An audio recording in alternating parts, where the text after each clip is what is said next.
Welcome back to the channel.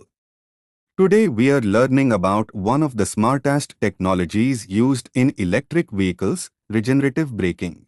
This system helps EVs recover lost energy, increase efficiency, and boost driving range. What is regenerative braking? Regenerative braking is a technique that recovers kinetic energy during braking and converts it back into electrical energy. Instead of wasting energy as heat like normal brakes do, EVs store it back in the battery. Why do we need regenerative braking? In conventional vehicles, almost 100% of braking energy is lost as heat. In EVs and hybrids, regenerative braking can recover 20% to 70% of this otherwise wasted energy. How regenerative braking works? Inside EVs, the same motor that drives the wheels also acts as a generator while braking.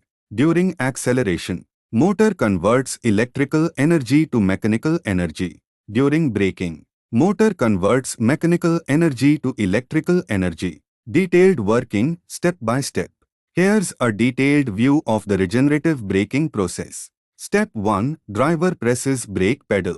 ECU decides percent of regen versus friction brake. Step 2. Motor acts as generator. Back EMF generated. Current starts flowing to battery. Step 3. Energy stored in battery. SOC, state of charge, increases. Step 4. Vehicle slows down smoothly. Resistive torque slows wheels.